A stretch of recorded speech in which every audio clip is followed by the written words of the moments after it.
अस्सलाम वालेकुम जी। यहाँ पे ये एक इन्वर्टर फ्रोनस का PV5200 लगा हुआ है। इसमें मसला ये है कि इसके ये जो कनेक्टर हैं ये जल जाते हैं, बार बार हीटअप भी होते हैं और जल भी जाते हैं। ये भी आप देख सकते हैं, ये सोलर PV वाली साइड पे जो कनेक्टर लगा हुआ है ये भी इशू करता है। तो इसको इन्होंने खोल के एक दफ़ा इसके कनेक्टर चेंज करवाए हैं। तो जिस बंदे ने कनेक्टर चेंज किए हैं अब, तो आप देख सकते हैं कनेक्टर बहुत ही छोटे हैं, इतने छोटे हैं कि इनको अगर लगाएं हम तो सिर्फ ये टेस्टर लगता है यहाँ पे, ठीक है। ये टेस्टर से ही सिर्फ और सिर्फ इसको टाइट किया जा सकता है या खोला जा सकता है। इतने बारीक उस बंदे ने लगा दिए हैं। तो जब भी आपने कनेक्टर लगाने हैं तो आपके कनेक्टर जो हैं इतने बड़े हों कि आप इसको बड़ा कोई भी पेचकस लगा सकें, ठीक है। और मोटा पेचकस लगना चाहिए, कनेक्टर मोटे होने चाहिए। मोटे कनेक्टर होंगे कम से कम इसमें 100 एम्पेयर का, या फिर इससे बड़ा कोई कनेक्टर लगाएं तो बेहतर है। 100 एम्पेयर हो या 60 एम्पेयर भी हो तो वो अच्छे पॉइंट्स वाला हो, ठीक है। 100 एम्पेयर से कम ना लगाएं। ये PV का है, ये भी बिल्कुल बारीक है। कंपनी ने भी बहुत बारीक दिया होता है। चाहे इन्वेक्स का इन्वर्टर ले लें जो पुराने मॉडल आ रहे थे, और चाहे किसी भी अच्छी कंपनी का ले लें, सोलर मैक्स का ले लें। तो ये जो मसला है ना, ये मैंने हर जगह पे देखा है। ये जो सोलर वाले कनेक्टर हैं, अब लोगों ने वायर मोटी लगाई होती है 6 mm ओरिजिनल, या फिर 8 mm की, या फिर 10 mm की। सबसे ज़्यादा डिफ़िकल्टी उनको आती है जिन्होंने 10 mm लगानी होती है। तो यहाँ पर इन कनेक्टर्स के अंदर सही तरीके से वो टाइट नहीं होती, क्योंकि हमें ये टेस्टर लगाना पड़ता है यहाँ पे टाइट करने के लिए, खोलने के लिए। तो इससे इसकी कसाई अच्छी नहीं होती, तो इसलिए मसला आता है। इसके अलावा इन्वर्टर के अंदर जो ओरिजिनल कनेक्टर लगे हुए थे वो इस क्वालिटी के थे, ठीक है।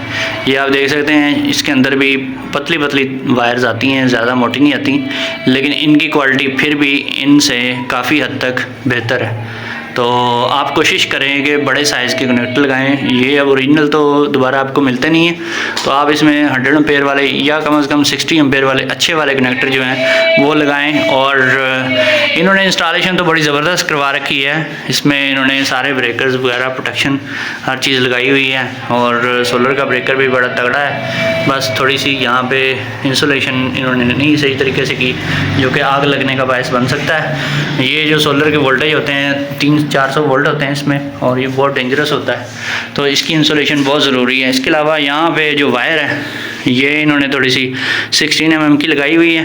तो वैसे इनके पास 25 mm की भी पड़ी हुई है, लगानी 25 की चाहिए। अब मसला ये आ रहा है इसमें कि बैटरी की ग्रेविटी जो है वो पूरी तो हो जाती है, लेकिन थोड़ी सी कम रहती है। तो मैं भी आपको चेक करवा के दिखाता हूँ। ये बैटरी की ग्रेविटी हम चेक कर रहे हैं। तो ये देखें जी, ये इसकी ग्रेविटी जो है, ये ग्रेविटी देखें अप्रॉक्सीमेटली पूरी ही है, थोड़ी सी इसमें कसर है। थोड़ी सी अगर ग्रेविटी इंप्रूव हो जाए। इससे पहले मैं आपको एक और चीज़ बताऊं कि इस इन्वर्टर में एक और फॉल्ट भी है। जैसे इनकी फ्रिज ऑन होती है तो इसको झटका बड़ा ज़ोर का पड़ता है और सारा कुछ बंद हो जाता है। अभी देख रहे हैं आप कि ये बैटरी पे चल रहा है, और सोलर भी इसका ऑन करते हैं जी, सोलर भी ऑन कर देते हैं। तो जैसे ही इनकी फ्रिज ऑन होनी है, इधर एक झटका पड़ेगा, और ये PV5200 जो इन्वर्टर लगा हुआ है इसके साथ ये बैटरियाँ लगी हुई हैं। और प्लेटें कितनी है आपकी? 5 प्लेटें लगी हुई हैं जी इस इन्वर्टर के साथ। तो ये इन्वर्टर ट्रिप हो जाएगा, बंद हो जाएगा सारा कुछ। कितनी देर लेता है वो? ये देखें जी, ये फ्रिज ऑन हुई है। जैसे ही ऑन हुई है तो यहाँ पे ये सारा कुछ दोबारा से बंद हो गया, और आउटपुट का लोड जो है वो ज़ीरो हो गया। यहाँ पे आप देख सकते हैं ये प्रोटेक्शन जो है इस टाइम ये भी ट्रिप हो चुकी है अंडर वोल्टेज पे, ठीक है। अंडर वोल्टेज का फॉल्ट बता रही है। तो जैसे ये झटका लगता है तो ये सारा कुछ बंद हो जाता है, इन्वर्टर बंद होकर दोबारा स्टार्ट हो जाता है। लेकिन ये प्रोटेक्शन जो है इसमें टाइम लग जाता है। अब ये टाइम पूरा होता है तो देखते हैं ये करता क्या है दोबारा से। देखें जी, अब जो है सिस्टम ऑन हो चुका है इनका। प्रोटेक्शन ने आउटपुट दे दी है। इन्वर्टर के आउटपुट पे 35 वाट का लोड है, लेकिन जैसे ही फ्रिज ऑन होगी ये दोबारा से ऑफ हो जाएगा सारा कुछ। तो इस मसले का हल कैसे निकालना चाहिए मैं अभी आपको बताता हूँ। दूसरी बात मैं आपको बता रहा था कि इन्वर्टर जो है सारा दिन बैटरी को 2 एम्पेयर या 5 एम्पेयर या 6 एम्पेयर, और मैक्सिमम जो है ये जो कम से कम लेवल पे भी आए तो ये 2 एम्पेयर से चार्जिंग करवाता रहता है। तो इसकी क्या वजह है? तो इसकी वजह मैं आपको बता रहा था, ये जो जी इनकी ग्रेविटी है बैटरियों की ये थोड़ी सी इसमें कसर रह जाती है। इसकी एक तो वजह ये होती है, कई जगहों पे ये मैंने फ़ॉल्ट निकाला है जिनकी बैटरी की ग्रेविटी पूरी नहीं होती। किसी सेल की पूरी, पहले मैंने आपको चेक करवाया, वो पूरी थी, ये थोड़ी सी कम है। जब बैटरी की किसी भी सेल की ग्रेविटी कम होगी तो फिर ये फ़ॉल्ट रहेगा। अगर आपकी बैटरी वीक हो गई है तब भी ये फ़ॉल्ट होता है कि इन्वर्टर जो है 2 एम्पेयर से सारा दिन चार्जिंग करवाता रहता है।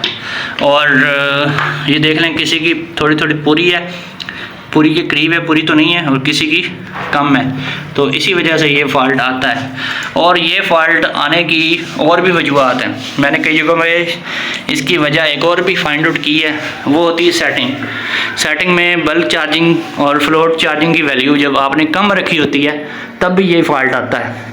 और इसके अलावा एक और वजह भी मैंने देखी है कि कुछ सस्ती कंपनियों के जो इन्वर्टर आते हैं उनके सॉफ्टवेयर में मसला होता है, जिसकी वजह से ये फ़ॉल्ट आता है। अभी जो इन्होंने सेटिंग रखी हुई है तो इसमें थोड़ी सी तब्दीली कर देते हैं, तो फिर देखेंगे कि ये जो बैटरी एम्पेयर लेती रहती है हर टाइम, ये फ़ॉल्ट ठीक होता है या नहीं होता। तो अगर फिर भी ठीक ना हुआ तो फिर या तो ये बैटरियाँ इनकी ग्रेविटी पूरी नहीं अपनी करेंगी, कर नहीं रही होंगी, तो ये वजह हो सकती है, बैटरियाँ वीक हो सकती हैं, जिसकी वजह से होता है। अब इन्होंने वायर जो है ये 16 mm की लगाई हुई है, तो अगर 16 mm की वायर आप लगाएंगे तो यहाँ पे वैल्यू आपको चेंज करनी पड़ेगी। 29.2 नहीं आप रख सकते, इसको 29.6 रखना चाहिए, जो ऑलरेडी इन्होंने रखी हुई है। तो अभी हम इसकी जो यहाँ पे है वैल्यू 29 पॉइंट कर देते हैं, ज़्यादा नहीं बढ़ाते, ताकि बैटरी भी ख़राब ना हो और ग्रेविटी भी पूरी रहे और ओवर चार्जिंग भी ना हो। अभी आप देख सकते हैं ये जी 27 वोल्ट पे है और फ़िलहाल ये 2 एम्पेयर से चार्जिंग होती है, कभी रुक जाती है। इनकी फ्लोट वैल्यू जो है वो भी चेक कर लेते हैं, वो किस लेवल पे है।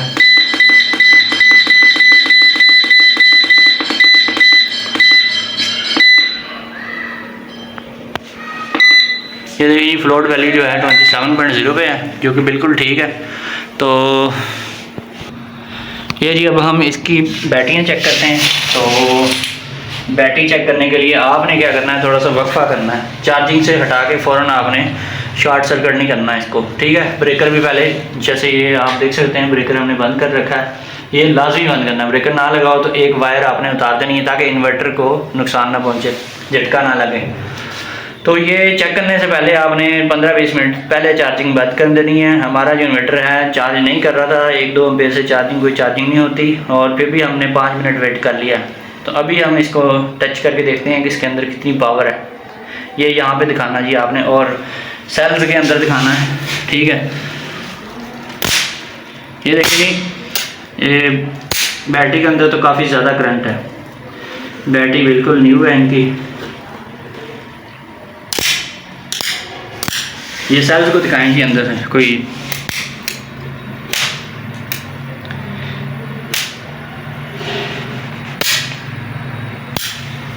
देखिए जी कोई भी सेल जो है ना शॉर्ट नहीं है। तो यहाँ पे थोड़ा सा टर्मिनल एक साइड से पिघल गया है, जब भी आपने टच करना है तो आपने बोल्ट के ऊपर टच करना है, ठीक है ना, अदरवाइज़ ये सारे का सारा पिघल सकता है, ठीक है। बैटरी इनकी बिल्कुल ठीक है, कहीं से भी कोई बॉइलिंग नहीं हो रही, सारे सेल्स बिल्कुल ओके हैं। बाज़ बात ग्रेविटी से नहीं पता लगता हमें बैटरी की कंडीशन का, ग्रेविटी ठीक होती है लेकिन वो सेल डेड होता है। अब हम इस बैटरी को चेक करते हैं।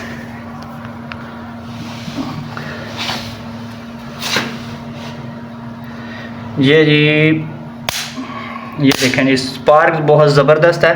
अब सेल्स के अंदर आपने दिखाना है जी, तो आपने ज़्यादा टाइम के लिए इसको शॉर्ट नहीं करना अगर बैटरी फुल चार्ज है तो अगर पुरानी बैटरी है, ये कमज़ोर है, तो फिर ज़्यादा देर के लिए भी टच करके रख सकते हैं। ये देखें जी तार पिघलने लग गई है, लेकिन कोई भी सेल जो है वो बॉयल नहीं हुआ हमारा, सारे सेल सुकून में थे जब हमने इसको शॉर्ट सर्किट किया। दोनों बैटरियाँ बिल्कुल ओके हैं, बिल्कुल न्यू हैं, इनमें कोई मसला नहीं है। मसला सारा इसकी चार्जिंग में था, चार्जिंग सही होगी तो इनकी ग्रेविटी भी पूरी होगी, बैकअप भी अच्छा मिलेगा। दूसरा फॉल्ट जो इस इन्वर्टर में है जी, वो ये राड जब चलाते हैं जी इस PV 5200 के ऊपर 5 प्लेटों के ऊपर, तो ये जो है ये बैठ जाता है सिस्टम बिल्कुल। अभी 244 वोल्ट आ रहे हैं और लोड जो है अभी हमने डाला है, लोड जी 1200 वाट का आ चुका है और ये 240 वोल्ट हैं।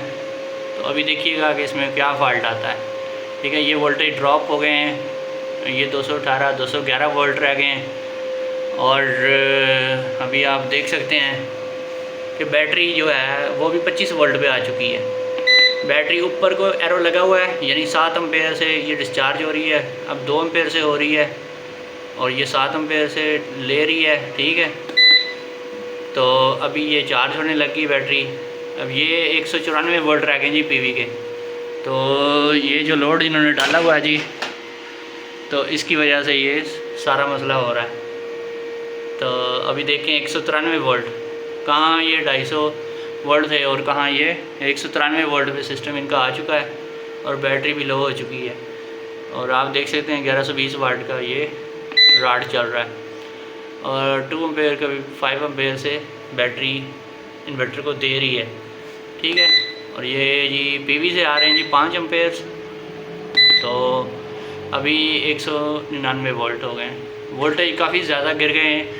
उसकी वजह क्या है? वजह ये है कि आपने इतना ज़्यादा हैवी लोड चलाया हुआ है। तो इतना ज़्यादा हैवी लोड आपने नहीं चलाना। इतना ज़्यादा हैवी लोड चलाएंगे, अब हमने लोड जो है हटा दिया है। आप देख सकते हैं इधर वोल्टेज भी पूरे हो गए हैं 228 और आहिस्ता आहिस्ता ये बढ़ते जाएंगे जैसे जैसे लोड कम होता जाएगा। अभी लोड जो है 61 वाट रह गया सिर्फ, यानी कि लोड हमने हटा लिया है और नॉर्मल घर का लोड चल रहा है। ठीक है, और यहाँ पे देख सकते हैं 233 वोल्ट। उसकी वजह ये है कि बैटरी चार्ज हो रही है। वोल्टेज देख लें आप, 22 एम्पेयर से बैटरी चार्ज हो रही है। अगर बैटरी की चार्जिंग भी ना हो तो ये वोल्ट जो हैं ये पूरे हो जाएंगे। अभी मैं इसको बैटरी को कट ऑफ करता हूँ तो ये 232 वोल्ट हैं। ये देखा आपने, वोल्टेज बढ़ गए सोलर के 243 वोल्ट हो गए। तो इसकी यही वजह होती है। कुछ लोग कहते हैं नहीं हमारी पीवी ड्रॉप हो जाती है, पीवी के वोल्टेज गिर जाते हैं, बैटरी लो हो जाती है। उसकी वजह ये होती है कि आपने लोड एक्स्ट्रा डाला होता है, उतनी कैपेसिटी नहीं होती। पैनल थोड़े लगा के ज़्यादा वोल्ट डालेंगे तो फिर यही कुछ होगा। जितना लोड डालते जाएंगे सोलर के वोल्टेज उतने कम होते जाएंगे। तो दोस्तों ये कोई फ़ॉल्ट नहीं है। इसके साथ इनको कम से कम 8 पैनल लगाने चाहिए अगर इन्होंने एसी का लोड डालना है या फिर इन्होंने कोई हीटर गीज़र वगैरह चलाना है। तो बेहतर तो ये है कि इतना ज़्यादा हैवी लोड इस इन्वर्टर पे ना चलाएं। आप 6 किलोवाट का इन्वर्टर यूज़ करें, अदरवाइज़ पैनल बढ़ाएं तो फिर ये मसला हल हो जाएगा। अच्छा, इसमें एक और भी मसला है। ये इन्होंने 5 प्लेटें कनेक्ट की हुई हैं 585 वाट की, 1 2 3 4 और एक ये 5, और छठी प्लेट जो है ये खाली छोड़ी हुई है। तो इनका कहना ये है कि छठी प्लेट जब ये लगाते हैं तो फिर इन्वर्टर जो है सुबह जल्दी स्टार्ट नहीं होता और शाम को भी जल्दी ख़त्म हो जाता है। तो इसकी क्या वजह हो सकती है? हालांकि जब ज़्यादा प्लेटें आप लगाते हैं तो आपका सिस्टम सुबह जल्दी स्टार्ट होता है और शाम को भी देर तक चलता है और पावर भी ज़्यादा देता है। तो मैंने नीचे देखा है तो यहाँ पर MC4 कनेक्टर कुछ तो लगे हुए हैं और बाकी जो हैं इन्होंने नहीं लगाए। इनके पास थे भी, इन्होंने ये यहाँ पर जॉइंट कनेक्टर के अंदर से जो होता है इसका बुश और पेच वो यूज़ किया हुआ है। ठीक है, ये मैं खोल के आपको दिखाता हूँ। जैसा कि उस प्लेट के साथ भी आप देख सकते हैं ये 2 वायर्स नीचे से आ रही हैं। तो यहाँ पर भी इन्होंने जॉइंट कनेक्टर लगाया हुआ है और सही तरीके से टेपिंग भी नहीं की।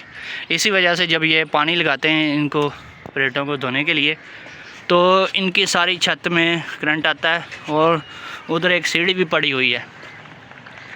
ये जो लोहे की सीढ़ी पड़ी हुई है इसको कोई तार कहीं से नहीं लगती, लेकिन इसके अंदर भी हल्का सा अर्थ आ जाता है, करंट आ जाता है।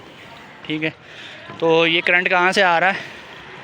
ये करंट जो है ये इन्हीं जॉइंट कनेक्टर से आ रहा है और अगर इनमें लूजिंग होगी, ये जॉइंट कनेक्टर है जी, तो इनमें अगर लूजिंग होगी तो फिर सिस्टम सही चलेगा नहीं और करंट भी आ सकता है जब आप इसकी सर्विस करते हैं पानी से।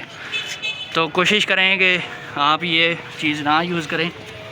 अगर ये चीज़ आपने लगानी है तो इसकी कसाई अच्छी तरीके से करनी है, पेचकस की मदद से। बड़ा पेचकस होना चाहिए आपके पास और उसके बाद आपने सोल्यूशन टेप बहुत ज़्यादा लगानी है इसके ऊपर।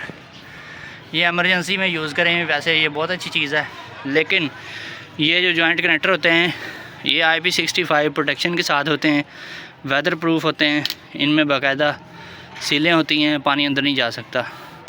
तो इसकी यही वजह है। अभी ये भी रिप्लेस करते हैं तो फिर इनकी प्रॉब्लम जो है सॉल्व हो जाएगी।